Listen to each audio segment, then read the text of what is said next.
আমরা ভাইরাল এই কথা বলে আমাদেরকে স্টেজে নিয়ে নানান রকম লকব লাগাই দেয়, ভাইরাল কৌতুক অভিনেতা এই সে ইউটিউবের অমুক তমুক। আমি বললাম আমার বোর কথাটাও বলেন, বাদ দেবেন কেন? পাবনায় বলতেছে আওলাদে রাসূল কবির বিন সামাদ, কোথায় নিয়ে যে লাগালো? আমি বললাম আমার বাপ দাদা 14 গোষ্ঠী হিন্দু ছিল, তুই আওলাদে রাসূলে নিয়ে যে লাগাই দিছিস, তোকে তো লাগাতি কোথায় লাগায় আমার নামের।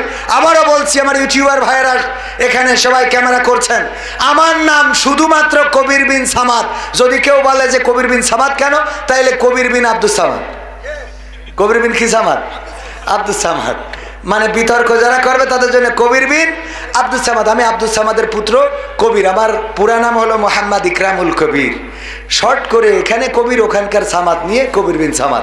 তো এই জায়গাটা, এর বাইরে আর কোনো টাইটেলের কোনো লকবের দরকার নাই। কিসের মাদানি? প্রতিটা বক্তার নামের শেষে মাহমুদি, জিহাদি, আজাদি, বিপ্লবী, সুনামি, তুফানি, টর্নেডো, আমেরিকানি, তারপরে কাতারি, এগুলো দরকারটা কি?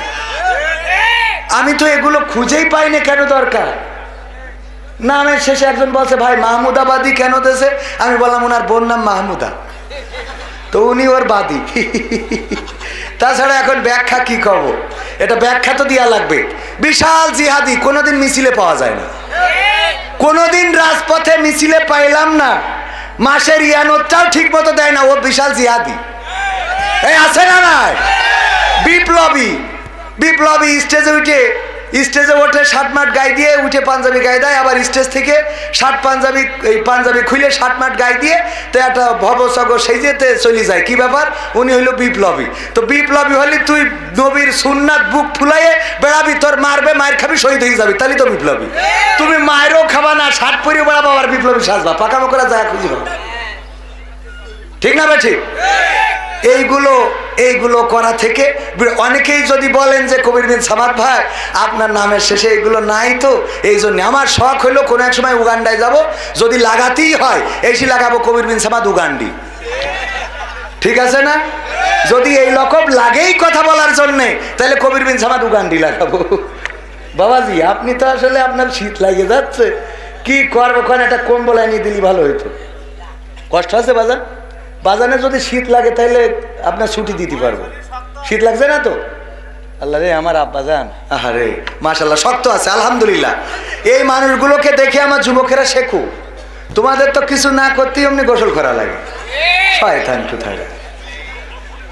আল্লাহ হেদায়েত করুক, বলেন আমিন। উপস্থিত আছেন গণ্যমান্য ব্যক্তিবর্গ, আমার উস্তাদজিরা, এই চেয়ারটা খালি রাখার দরকার নেই, তো পাশে আসেন, আপনি একটু আগে আসেন, আমরা এত দূরত্ব করবো না, আসেন সামনে আসেন। আরে আমি উনাদের মাঝখানে এক জায়গায় বললাম যে শ্রোতা যারা, ওরা কোনো স্বার্থ নিয়ে আসে না, ঠিক কিনা? আমরা এসেছি টাকা বুঝে নিয়ে, তারপরে খাওয়া দাওয়া, আমার টিম এসেছে, ওরা অলরেডি ঝাড়তে গেছে, তারপরে আবার আমার লাস্টে জোরাজুরি করবে, কিন্তু আজকে আমি খাবো না, কারণ মেহেরপুর থেকে কুপান দিয়ে তারপরে আসেছি, তো এই জন্যেই ওখান থেকে খেয়ে আসাতে আজকে পেটে মোটামুটি ভর্তি আছে, আজকে আর খাওয়ার ইচ্ছা নাই। এখন এই যে আমাদের স্বার্থ আছে না নাই, কিন্তু শ্রোতাদের কোনো স্বার্থ নাই। আপনারা এসেছেন কার জন্যে? আল্লাহর জন্য। আমরা এসেছি স্বার্থের জন্য, পরকালে আমাদের ধৈর্য যে কি করবে। আমি বলি আমির হামজা, আব্দুল আলামিন, মুফতিরা যদি বেঁচে যায় তাহলে আমি বেঁচে গেলাম, আর ওরা ধরা খেলে আমি আগেই দৌড় দেবো, তাছাড়া তো কোনো রাস্তা নেই। অত বড় বড় বক্তা যদি ধরা খায়, আমি কোনো কথা ছাড়াই জাহান্নামের দিকে দৌড় দিয়া ছাড়া কোনো রাস্তা আছে? আল্লাহ হেফাজত করুন, বলেন আমিন। আল্লাহ যেন সবাইকে বাঁচিয়ে দেন, বলেন আমিন। তো আমার বাপজানেরা, উনারা নিঃস্বার্থ, আপনারা নিঃস্বার্থ। আমি বললাম আমরা যারা স্বার্থ নিয়ে আসি তাদের এই স্টেজ না দিয়ে আমাদের সামনে বসাতে, এবার স্টেজে আপনাদের দিতাম।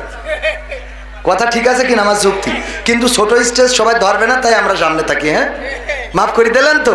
উপস্থিত গণ্যমান্য ব্যক্তিবর্গ, আমার সামনে ভবিষ্ঠ দিনদার ইমানদার মুসলমান ভাই বাবাজিরা, পর্দার অন্তরালে মা বোনেরা, সবাইকে আনুষ্ঠানিকভাবে সালাম জানাচ্ছি, আসসালামু আলাইকুম ওয়া রাহমাতুল্লাহ।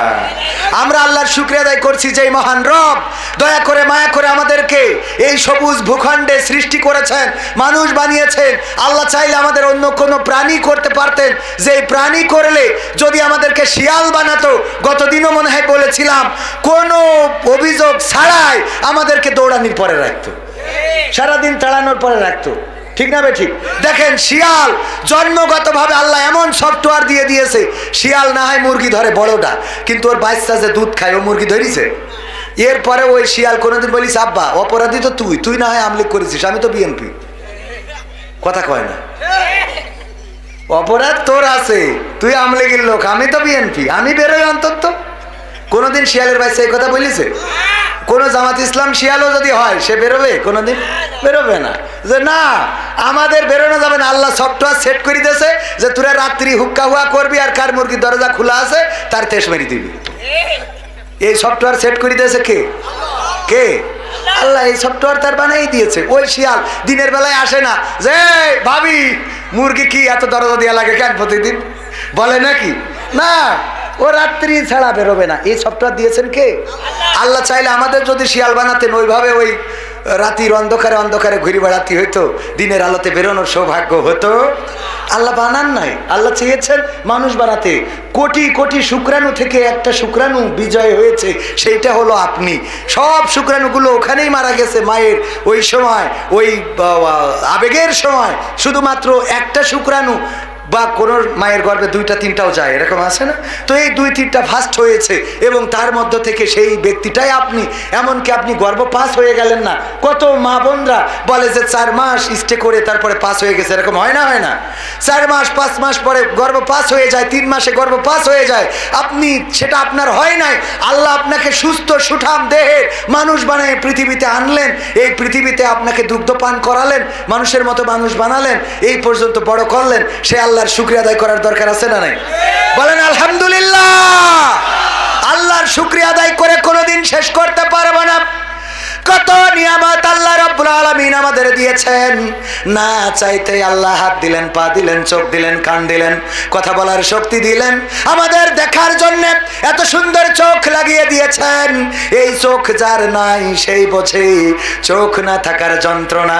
গত আগস্টের আন্দোলনে, জুলাই থেকে আগস্ট পর্যন্ত আন্দোলনে যারা চোখ হারিয়েছে তারাই জানে চোখের মূল্য কত। আর এই দুনিয়া দেখা যায় না। একজন ছোট বাচ্চা সে হাওমাও করে বলল আমার মাকে দেখতে ইচ্ছা করে, আমার বাবাকে দেখতে ইচ্ছা করে। আর কোনোদিন দেখা যাবে না। ওগো আমার ভাইয়েরা, যে আল্লাহ আপনাকে আমাকে চোখ দিয়েছেন, যদি চোখটা না দিতেন তাইলে দড়া টানায় দাঁড়িয়ে থাকতাম থালায় এক কান নিয়ে আর বলতাম আল্লাহ আল্লাহ আল্লাহ আল্লাহ আল্লাহ আল্লাহ আল্লাহ। ওরে বাবা, মনে হয় যে এর মতো পরেশগার দুনিয়ায় একটাও নেই। কানা বুঝলে এত আল্লাহ আল্লাহ করে। ও যদি চোখ দিত তাহলে এই যুবকদের মতো সারাদিন ভিডিও করে বেড়াইতো। কথা কয় না, ঠিক না বেঠে? চোখ দিলে আল্লাহ আল্লাহ ডাকতো। হয়তো দুই একজন আল্লাহ হয়তো ডাকতো আল্লাহর পথে। দুই একজন আছে না এখন আল্লাহর পথে? আমরা তো আছি, কিছু লোক তো আছি এখানে যারা সবাই তো আল্লাহর পথে আছেন। বেশিরভাগই আল্লাহর পথে অকৃতজ্ঞ। তারা কি?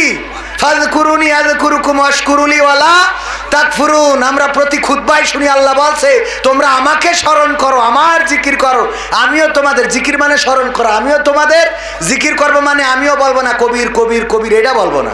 আমরা আল্লাহর স্মরণ করলে আল্লাহ স্মরণ করবে। বলেন সুবহানাল্লাহ। আর আল্লাহ বলছে আমার নিয়ামত নেওয়ার পরে, আমার নিয়ামত পাওয়ার পরে অকৃতজ্ঞ হইও না। ফাবিআইয়ি আলাই রাব্বিকুমা তুকাযযিবান। তোমরা আমার কোন নিয়ামত অস্বীকার করবা? কত নিয়ামত দিলাম। ওগো মানুষ সব দিছি, খালি মেশিনটা খারাপ, বউ থাকবে না। বুঝে ওঠেন না? একটু পরে বুঝে নিয়েন, ঠিক না বে ঠিক? এই নিয়ামত কার দেওয়া? এটাও আল্লাহর নিয়ামত। এটা আল্লাহ এভাবেই সৃষ্টি করেছেন। আদম আলাইহিস সালামকে সৃষ্টি করলেন একা একা। জান্নাতে ভালো লাগে না, ভালো লাগার কথাও না, কারণ আল্লাহ আদমকে সৃষ্টি করেছেন আমাদের মতো মন দিয়ে, আমাদের মতো মানসিকতা দিয়ে। একা একা যখন ভালো লাগে না তখন আল্লাহ রাব্বুল আলামিন আবার হাওয়া আলাইহিস সালামকে সৃষ্টি করলেন। কিন্তু সৃষ্টি করার পরে বললেন ওগো আদম, তোমার জন্য রেস্ট্রিকশন হলো, খবরদার খবরদার হাওয়ার গায়ে টাচ করবা না, হাওয়ারে ধরবা না, হাওয়ার দিকে তাকাবা না। কিন্তু আদমের আরো বেশি ভালো লাগে নারী, আরো বেশি ভালো লাগে না। আল্লাহ বলল তোর বিয়ে দিয়া ছাড়া আর কোনো রাস্তা নেই। তোমার বিয়ে দিয়া ছাড়া, আল্লাহ এই ল্যাঙ্গুয়েজটাকে আল্লাহ ক্ষমা করুন, বলেন আমিন। তোমার বিয়ে দিয়া ছাড়া, হাওয়ার সাথে বিয়ে দিয়া ছাড়া কোনো রাস্তা নাই। কারণ তোমাদের আমি এমন ভাবে সৃষ্টি করেছি যে একজন আরেকজনের পরে আকর্ষণ করতেই হবে। এই সৃষ্টিটা কার? সেদিন শায়েখ আহমদুল্লাহ মুখতারাম উনি বললেন যে উনার কাছে প্রশ্ন করেছে যারা মেডিকেল পড়ে তাদের অনেক সময় জুটি করে পড়তে হয়। নারী আর পুরুষ জুটি করে পড়তে হয়, কারণ অনেক বিষয় আছে যেগুলো পুরুষেরও জানা দরকার, নারীরও জানা দরকার। এইগুলো দুইজন যৌথভাবে একটু গবেষণা করলে সুবিধা হয় কি যে এই মেয়েটা বিভিন্ন বিষয় সে পুরুষ ডাক্তারকে শেয়ার করতে পারে যে হ্যাঁ আসলে সত্য যে এই জায়গায় এই অনুভূতিটা হয়।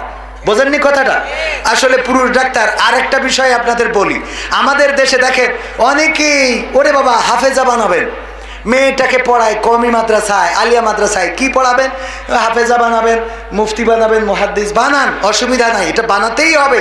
কোরআনটার সাথে জেনারেলের গুরুত্ব দিবেন। মেয়েটারে জেনারেল পড়াইতে চায় না, হুজুর দোয়া করেন আমার মেয়েটা যেন হাফেজা হয়। দোয়া তো করবো হাফেজা হয়।